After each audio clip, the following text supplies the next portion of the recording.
I read a lot of webtoons, and something I've noticed as I've immersed myself in their vast catalog of comics is that a lot of their stories are, well, basically watered down versions of those cheap romance novels you find on the bottom shelf of your local thrift store, but with less plot and worse characters. And an obscene amount of adult horny bang time. Now that's not true of every or even most comics on Webtoon. Being as large as it is, it would be ridiculous to say that all Webtoons are crappy reincarnation romance plots. Some of my favorite comics I've ever read I have found on Webtoon. That said, it feels like many of the most popular comics, and the comics that Webtoon itself likes producing and publishing, are It seems like for every one good, well-written, well-drawn comic, there's 18 plus stories where, and say it with me, a young girl from Korea dies and wakes up in a fantasy world and there's a guy with black hair and he's a war maniac slash hound slash lord, but he is actually sensitive and they fall in love. Now this got me wondering, why? Why do these exist? Why does Webtoon primarily focus on fairy tale ass romance schlock? Why is my brain hemorrhaging?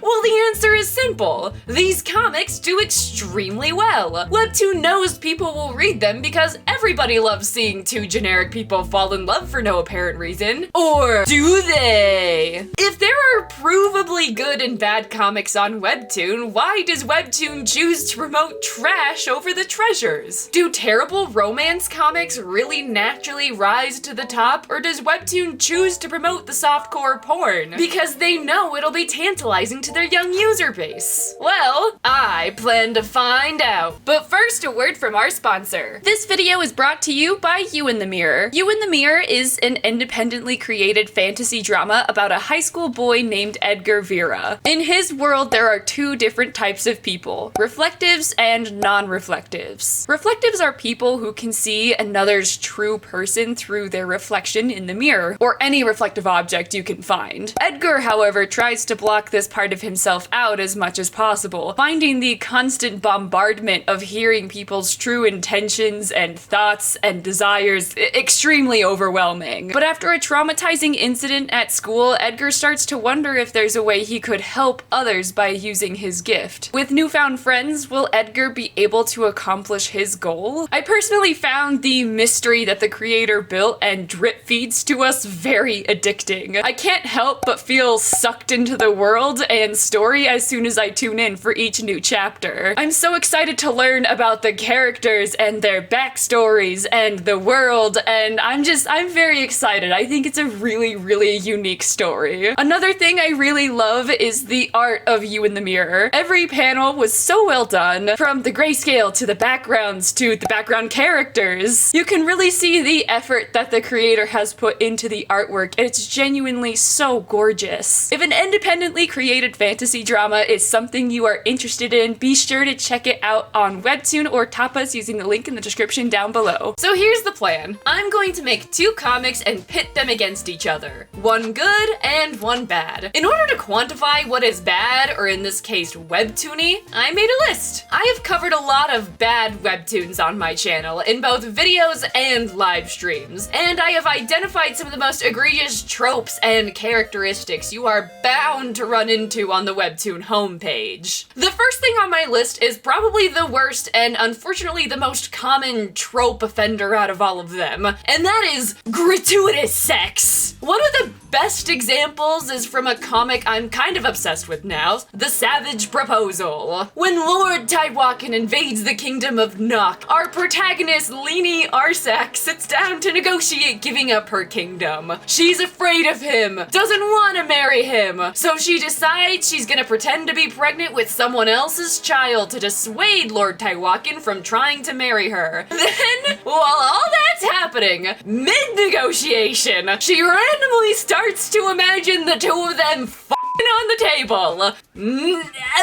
What am I supposed to say to that? She's sitting there thinking about how she doesn't want to get with him, but then she's like, but what if he's 6 inches? The reason I think this is gratuitous is it doesn't lead the plot forward at all. It was randomly inserted into the scene, and most importantly, doesn't make a lot of sense for Leanie to be thinking about that. She's set out specifically against this guy, but that doesn't matter when we can be seeing our protagonist get manhandled by a giant warlord. It would be like in the beginning of Beauty and the Beast, Belle rejects Gaston's advances, his sexy advances, and then turns around and then sings to us/herself about what if she said yes to his sexy abs. Weirdly too, an absurd amount of comics take this from just gratuitous weird sex to straight up sexual assault. Just to be clear, I do understand that there is a difference between these two things, but Webtoon sure as hell doesn't. If you're a longtime fan of my channel, you might know about Cry or Better Yet Beg, the romance story about a girl being bullied and assaulted into falling in love with the devil. Her words, not mine. The thing is, it does clearly work. Go into the comments of these comics and the vast majority of these readers are absolutely swooning for Sir Dark and Handsome. Sexual felon. The plot and actual feelings of the characters don't really matter because boy, I'd certainly tap that. Something else that is very common is the protagonist gaining random magical powers or curses, but only when the author can't figure out how to move the story forwards. How is Sir Dark and Sexy going to survive? No, it's the Deus Ex Machina healing powers. How is she going to find out that her stepsister was actually murdered? It's the touch someone and you get their memories magic. Looking at you, I'm the queen in this life. F you. Characters will randomly gain magical powers when it suits the plot, but then forget about them whenever the author does. I think this happens because a lot of these stories take place in really vague fantasy worlds. These webtoons are all solely romance focused, so the worlds they take place in end up being really badly world built. Just imagine whatever the most generic fantasy location is, and that is where our protagonists smooch, in their magical air-conditioned castles. The next point I find in bad front page webtoons are stupid names. This is a hill I am willing to die on. Almost every front page comic has a name that makes no sense. You've already heard Arsak and Taiwakan, but that's just the tip of the iceberg. Berry Spurt, Firmos, Hinale, Lariat, Dixie Belle, Berry Spurt, and Titty! Like the E makes it better. It's like they take real names or sometimes just random objects, and then they switch around the letters until they sound new and different. But it just makes the names sound stupid. You want Courtney? No. We got Sortney and her son, Chelvey.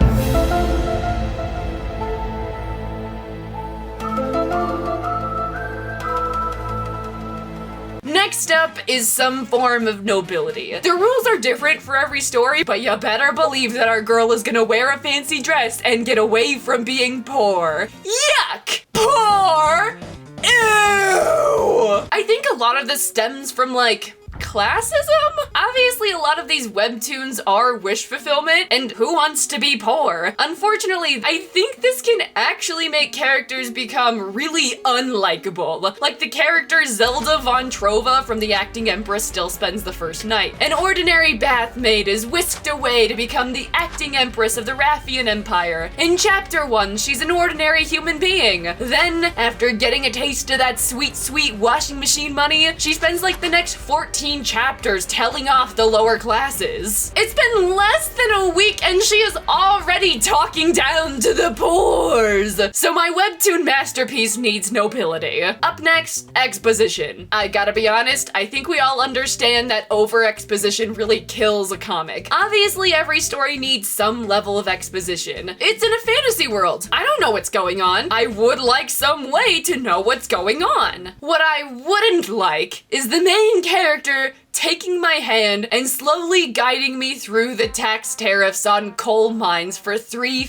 chapters. In the spirit of not doing what they do, I'm gonna move on to the last trope, terrible art. And terrible art is inevitably subjective. Beauty is in the eye of the beholder, yada yada yada. That said, compositing is not. To save time during production, most featured webtoons use 3D assets for backgrounds. This isn't necessarily a bad thing. The problem comes in when the artist hands off their art to some random fucking company to do the backgrounds, and then they do the bare minimum. Art will be on the wrong layers, 3D line art will bunch up and looks like you spilled black paint over a pile of pretzel sticks, characters will hold objects that so clearly don't belong in their world, let alone their hands. All in all, it looks bad, and I hope to replicate it. I plan to use all of these tropes to create the ultimate piece of shit. Simultaneously, I plan to make a good comic and test which does better. Does Webtoon make trope-riddled monstrosities because they're more popular? Or will the good comic win out, proving that there's really no reason to be making so many of these? Who will win? The good or the generic? Introducing Kill My Lovely Oppressor! You guys have no idea how long I've been sitting on this nightmare for. What words are there to describe Kill My Lovely Oppressor? I don't want to stroke my ego too hard, but I think I've created the biggest piece of shit known to mankind. We follow the protagonist, Cheriday DuPont, royal dancer for Balin Scaramantilio, Prince of Fernadale. She struggles with the turmoils of being a concubine and has a worrisome red flag relationship with Prince Balin. She is also cursed. The only person who knows about my curse is the witch who cursed me. I'm really proud of that line. Her curse makes her say yes to everything, and before you ask, I did steal the idea from Ella Enchanted because fantasy is not my forte. Before we get into the story, we have to talk about the names. Name zone. I named our main character Cheriday DuPont because it sounded a little fancy. Also because the main protagonist is the reason for the world turning, she has to be like a cheery day. And what is our protagonist without a love interest? Balin. I named Balin after I had just gotten off a phone call with my brother who used to bale hay. Balin. Because of all the Balin he be doing. Also, after I came up with this name, my editor Micah informed me that it was also a Star Wars character name, which means I've truly come up with the dumbest name possible. Fernadale is named after a town called Ferndale I used to visit on holiday as a child. But we can't have protagonists without antagonists, or else our story would be really boring. I mean, don't get me wrong, it is really boring, but we should still have antagonists.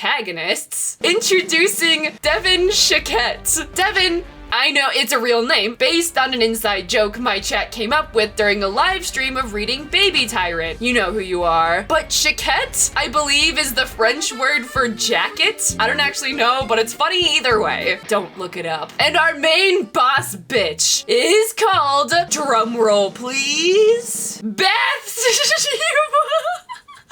One second. Bathsheba Penepasta. I think that one speaks for itself. Jacket in French is veste. That just makes it funnier.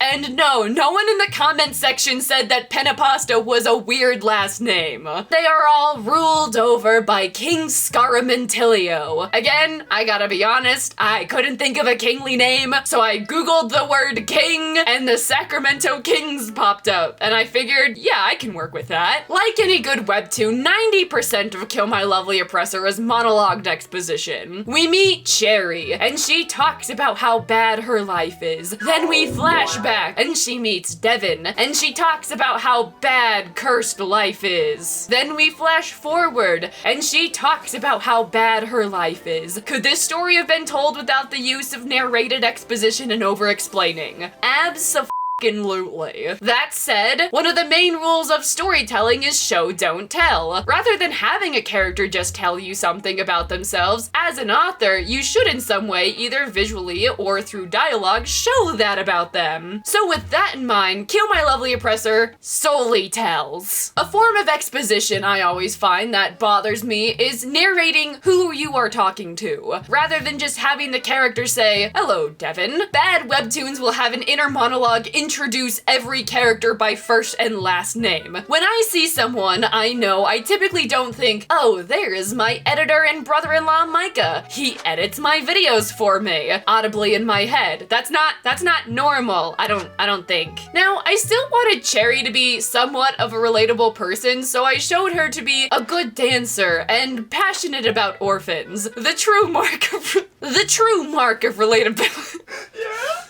I'm passionate about dancing, and I like the orphans. That makes me relatable. He's gay, but he has a special connection to classical music. There's many things that are interesting about him.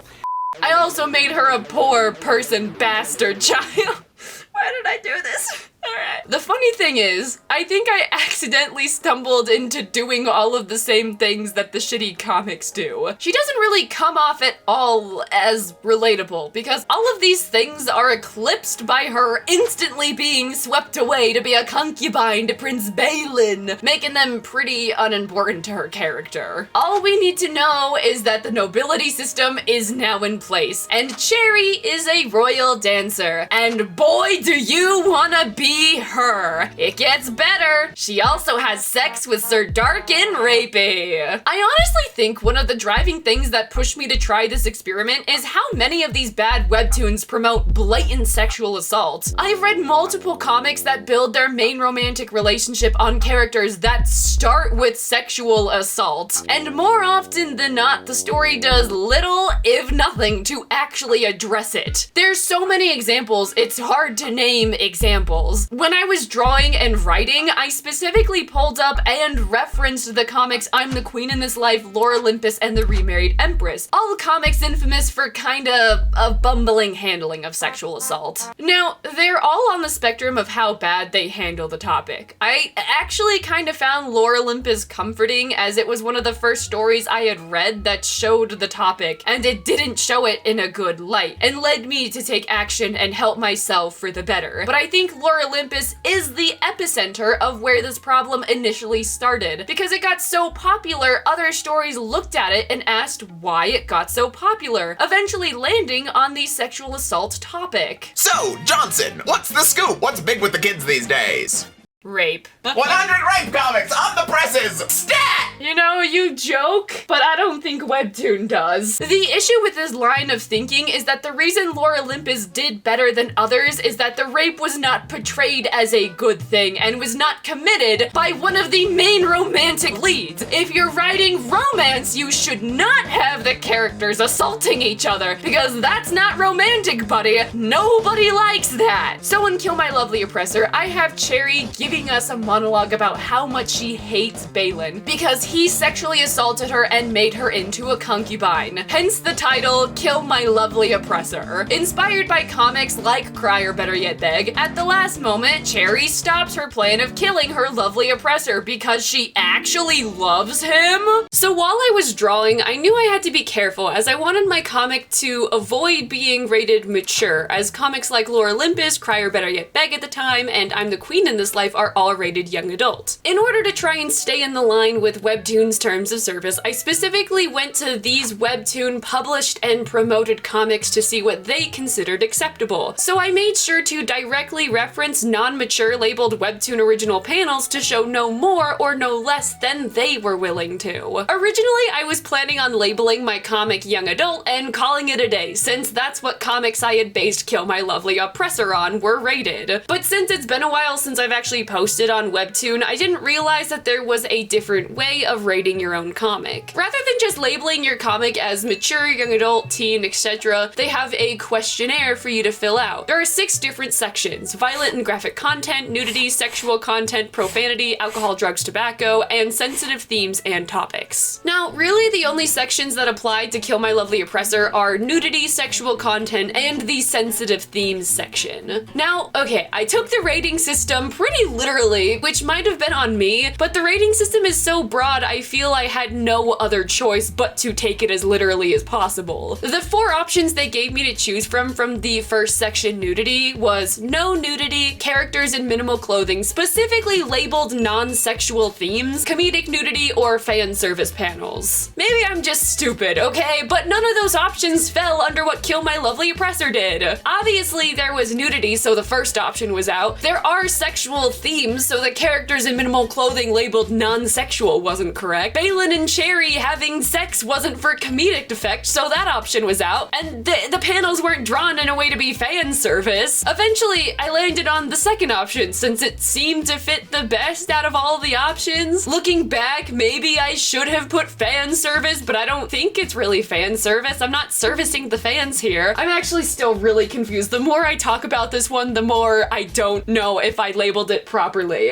Next up was the sexual content section. Since Kill My Lovely Oppressor followed suit of many other comics, the only chapter that had sexual themes in it was chapter 1. So I put mild sexual themes. Many comics seem to forget that a character was assaulted within the first few chapters and never talk about it ever again, so that's kind of what I was banking on. Out of all of the options, no sexual themes, mild sexual themes, sexual content in a few episodes, or sexual content throughout the series, I felt the one that was most applicable was the mild option, since the sexual theme only shows up in 1 episode. The last applicable section was the sensitive themes and topics. The options for this one being none, or a few mentions of themes or topics such as self-harm, bullying, or abuse. Sensitive themes or topics such as self-harm, bullying, or abuse are mildly explored in some story arcs, or sensitive themes such as self-harm, bullying, or abuse are explored and consistently present throughout the series. I again chose the mild option. Kill My Lovely Oppressor doesn't explore anything. It just has a crazy scene for shock value and then forgets it ever happens and hopes you did the same thing. I specifically referenced I'm the Queen in This Life a lot for this project, and one of the things it did was have a random assault scene in the first chapter and then basically it's forgotten about. I got the idea Caesar was a bad person. I didn't need to have it rubbed in my face and then forgotten about. So I put the mild option. So with each section filled out, Webtoon themselves gave me a rating of teen.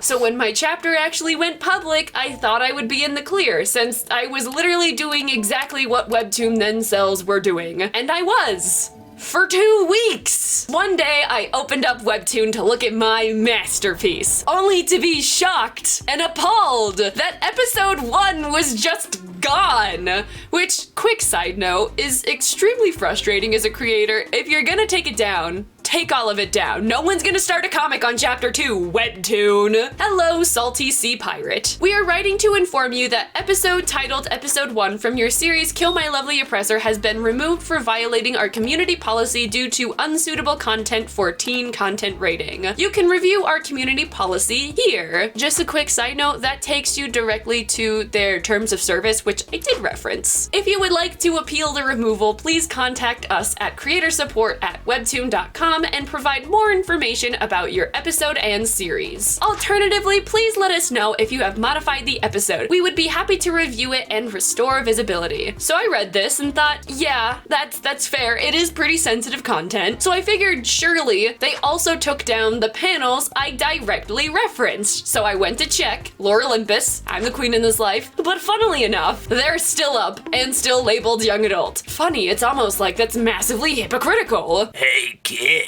want some questionable content? Hey, stop! Bah! Kids, if you're gonna be reading softcore porn, I'd feel much better if you were getting it from me, safely, at home. So obviously for my experiment to work, I would have to get chapter 1 back up so that the people could read it and judge it. The original email directed me to a different email to work out the problem, which feels a little unnecessary, but whatever. To really understand why this is so crazy, let's take a look at Webtoon's own terms of service and rating system for comics. In section 1, paragraph C, they state, and I quote, "Content that contains nudity or is intended to be sexually gratifying is not allowed. This includes, but is is not limited to full and partial nudity as well as graphic depictions of sexual acts. But as you know, Webtoon themselves specifically promote comics with near nudity and sexually gratifying images. Savage Proposal, My Child Will Have a Different Father, Lore Olympus, fuck, The Remarried Empress even has a foreplay episode. Fuck me for having to read that. On top of that, if nudity and sexually gratifying content isn't allowed, then why, when you are rating your own comic, is there an option for different forms of nudity and sexual topics in your comic? And this isn't me saying that nudity and sexually themed topics don't belong in comics. This is me saying that if Webtoon themselves have made a rule, Webtoon should be held accountable for not following their own rules, right? So the fact that Webtoon flagged my chapter when I basically showed the same poses as other comics that were rated young adult is a little wild. It's a little embarrassing, if you ask me.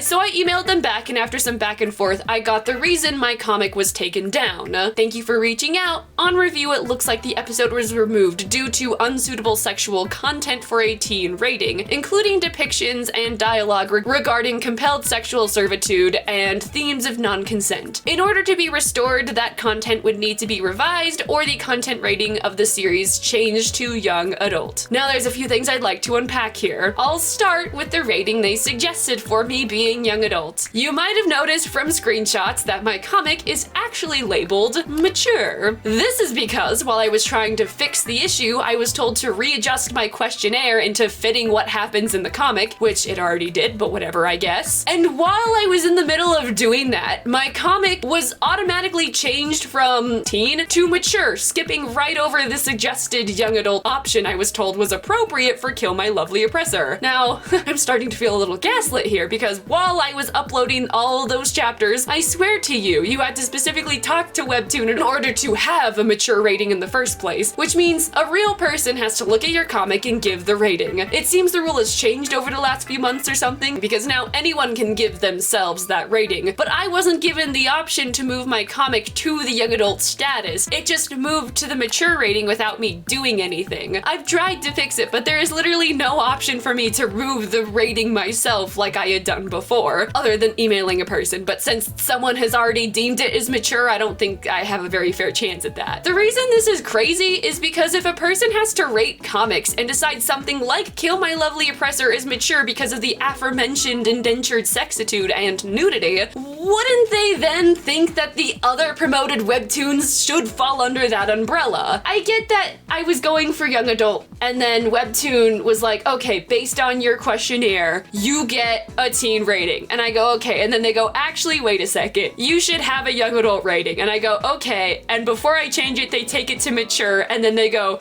you, it's mature, but all the stuff that you copied isn't mature for whatever the hell reason. No, that makes sense. Well, no, it doesn't, but... Well, it makes sense, yeah. You make sense, they don't. So I asked in my next email, and this is what I got back. While I am not at liberty to discuss other series on the platform, all content must follow our community policy and uploading guidelines. Thank you for revising the content rating. Even though that wasn't me, that was a Webtoon, someone else did it. I was not the one who made it mature. They just made it mature before I could make it young enough. On review, the episode has been restored and should be visible now. Please let us know if there's anything else we can hell you with. You'll hell me? No. I'll hell you? So, if all content must follow the community policy and uploading guidelines, why do they not do that? Webtoon really said, let me be the biggest gaslighter here, baby, because I took shots from their published work and used those very specific shots in my own comic. You can't sit here and tell me one is different from the other when they are literally doing the exact same things in each of the panels. The same context is there, the same shit is there. You can't tell me if they are different. Are you joking me? Where are the hidden cameras? I feel like I'm being pranked. You want examples? I'll give you examples, baby. How about in My Child Will Have a Different Father, where protagonist Hinail is trying to seduce a man, so she exposes herself to him without his consent. Does that fall under the terms of service for not having full or partial nudity? I don't think so, bucko. Maybe it's because she's covered up. Oh yeah? How about I'm in The Queen in This Life, where Ariadne is literally doing the indentured sexitude with Caesar? Does that fall under the terms of service of not having sexually explicit images? Well, here they are wearing clothes while they fuck. Savage proposal. Lainey imagines her and Lord Taiwakan f***ing on the table. They are partially nude, and it is distinctly done to be sexually gratifying. Well...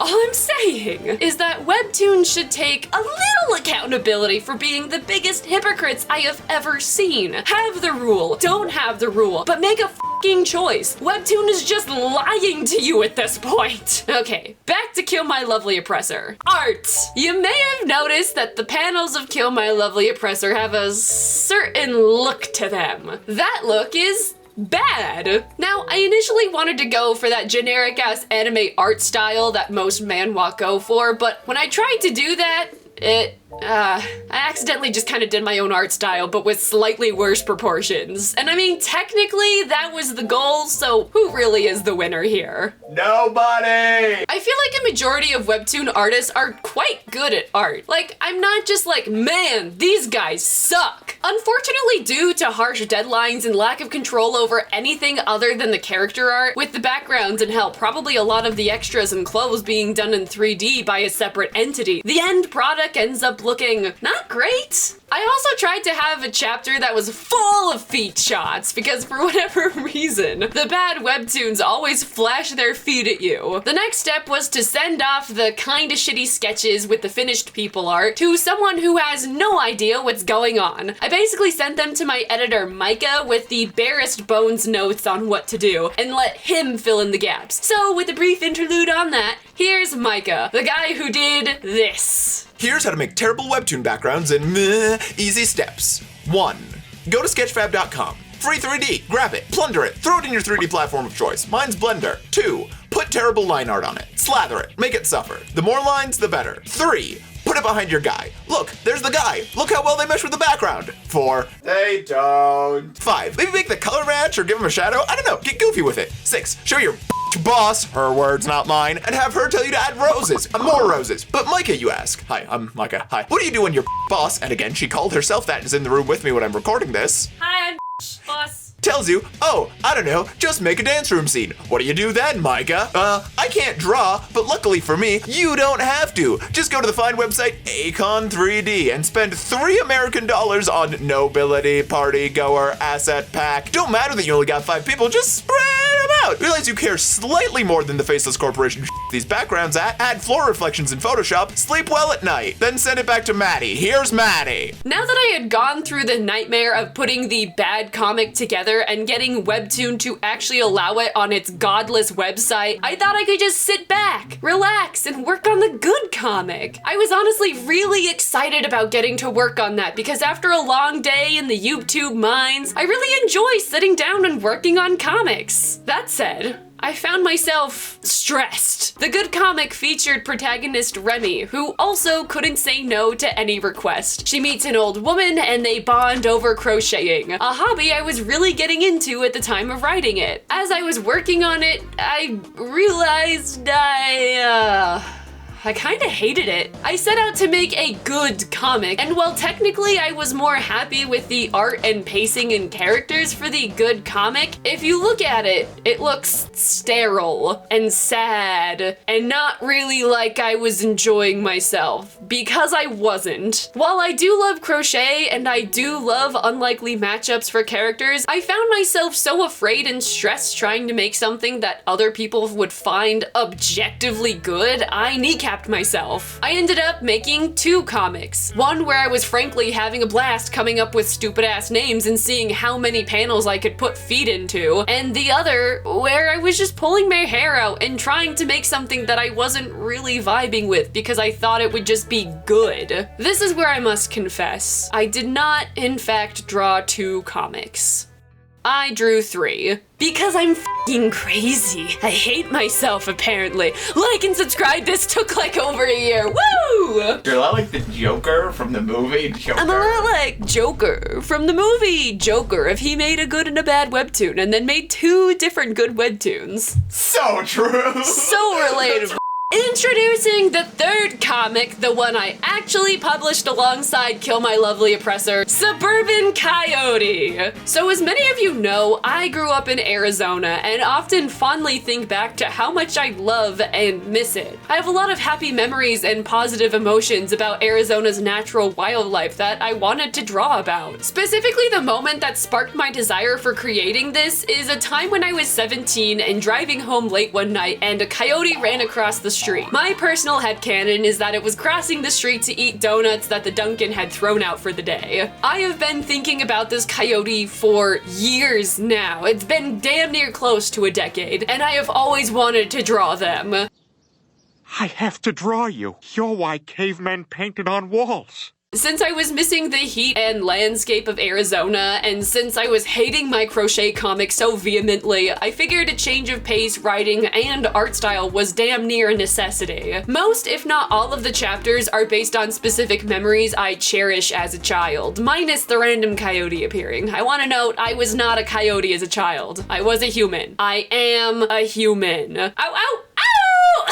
So anyways, I also wanted to keep the art style pretty loose and free. Like most webtoons, I did have a deadline I needed this to be done by, so I could post them and make this video. I figured if I did something super complicated and specific, it would stress me out as I rushed to meet my deadline. Let me just talk about Suburban Coyote for a second. I love it a lot. I had so much freedom to draw cute animals and talk about moments and things that I loved, and I think it really shows on each panel. Since I was trying to make the opposite of a bad webtoon, I specifically didn't have dialogue or exposition. Hell, I didn't even have any words. If you notice, all of the signs are just complete f***ing gibberish. That's because, much like me, coyotes can't read. But with your help. Now, obviously, that's not to say that a good comic is a comic with no dialogue, but in this case, I think it worked out really well. I didn't have any sort of long process for it. I just kind of sat down and did my thing. Because I'm actually, you know, proud of how this one turned out, I'm not really gonna go through it like I did Kill My Lovely Oppressor. If a coyote going on little adventures sounds like something you'd want to read, Suburban Coyote is up on Webtoon now, and it isn't going anywhere, which may not be the case for Kill My Lovely Oppressor. I really don't know what to do with it, if I wanted to stay out in the universe, but for now, I guess both are linked in the description down below. So now the moment of truth. How did these comics stack up against each other? Did the bad tropey webtoon prove its algorithmic superiority? Or did the one that I enjoyed making actually prove to be, you know, good? Well, here's where I talk about how hard it is to actually get noticed on Webtoon. It's hard! Now, I put myself into a weird situation where I couldn't really promote either comic because I didn't want my audience to influence the results at all. And making 2 fake social media accounts on top of running the ones I already had would just be so overwhelming. I did make a piss poor excuse to post both comics around a little on Pinterest and Reddit, but neither really got any traction. Now, all that to say, these numbers might seem really small, but Webtoon still did, I guess, a decent job at promoting each of their comics, at least better than something like Instagram, where like someone might see your comic and then might like it, but you know, it's slightly better on Webtoon, I guess. Drum roll, please! Kill My Lovely Oppressor received a whopping 173 total views, 7 subscribers, and no more than 2 likes per chapter, and an overall rating of 1 star! Which makes me really happy because it is a 1-star comic. Thank goodness. There are also 2 comments that had been left on 2 of the chapters. But none of this really means anything without our other comic to compare it to. So here are the stats for Suburban Coyote. Drumroll! I'm not gonna do this again. It received a grand total of 255 total views, 15 subscribers, and no more than 7 likes per chapter, and an overall rating of 10 stars. So beyond having 1 additional comment, Suburban Coyote did far better than Kill My Lovely Oppressor, like double the amount times better. Neither did like crazy good or anything, but Suburban Coyote did do far better than Kill My Lovely Oppressor. Thanks so goodness. Yippee! Making good stuff is probably better! Woo! So this begs the question, if the non-generic comic did better, why does Webtoon choose to make so many generic reincarnation romance comics? The answer? They're easy? I pumped out Kill My Lovely Oppressor, and while they did take a while for Perfect Micah to do, the companies behind Webtoon backgrounds have massive stockpiles of pre-built 3D assets. If I decided to do this primarily as my job, I think I could probably make a chapter a day because I'm insane. I'm crazy. I'm gonna blow up a hospital. Wait, we already did the Joker You're like thing. the Joker from Joker 2. You're like from Joker 2, Folie à Deux. When I took to Reddit in order to try to promote my comics, I got a few responses for Kill My Lovely Oppressor. One that really stuck out to me. That title, together with the genre romance, sounds like a really manufactured Webtoon original, which I think was a turnaway for many. At least it is for me. Boy, howdy, they got me.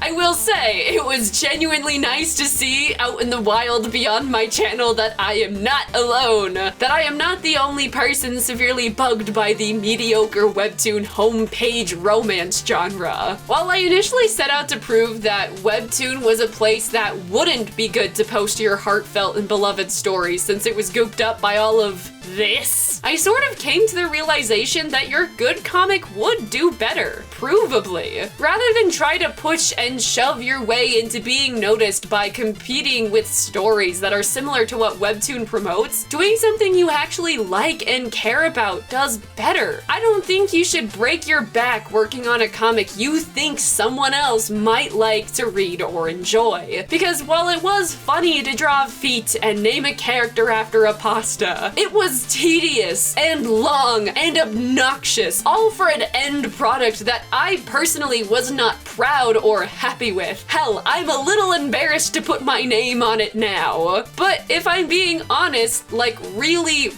and truly honest, I didn't care how Suburban Coyote stood up to Kill My Lovely Oppressor. I knew that they weren't really comparable because one was something I actually put time, thought, and effort into since I grew to love it. And since I grew to love it, it didn't matter how well it did because Suburban Coyote was, at the end of the day, something I'm really proud of. I'm happy I finally told a story of Chip the donut stealing coyote. I'm happy to share cherished memories of my youth with others. I'm happy I was able to convey the beauty and wonder my home state has to offer those if you know where to look. One last thought. I genuinely am kind of thankful to Webtoon. When I started this video over a year ago, it was a good idea. Now, oh boy, it's a great idea. Just comparing the caliber of comics I was reviewing back then to the comics I see daily on the homepage is nuts. Hell, some of them, most of them, are crazier, rapier, and somehow more boring than Kill My Lovely Oppressor. To quote my notes, you're telling me I couldn't come up with half the shit Webtoon does? I made Cherry too much of a person, with hair and skin that was apparently not wide enough. I didn't add incest, I didn't add slavery, I didn't even add 3D asset horses. So look out next year for Kill My Lovely Incestuous Slaver 3D Horsepresser, only on Webtoon! Thank you so much to my patrons, Izama, Roses and Water, Nowhere to Xander, Icy, TJ, Menti Williams, Char, Mira, Meep Cubed, Aelhart, Lady Owl Possum, Bean Dork, Anna the Giant, Abigail, Selena Beebe, Claudia E. Gomez, Blue Vamp Countess, Constellation, Pink Naya, Mies Coles Punk, D-Ray, Squidus, and Kathleen O'Neill. If you would also like to join my patrons and have your name read aloud at the end of my videos, as well as get early access to videos, you can join my Patreon for only $2 a month. Don't forget to check out You in the Mirror on your way out as well. Bye bye!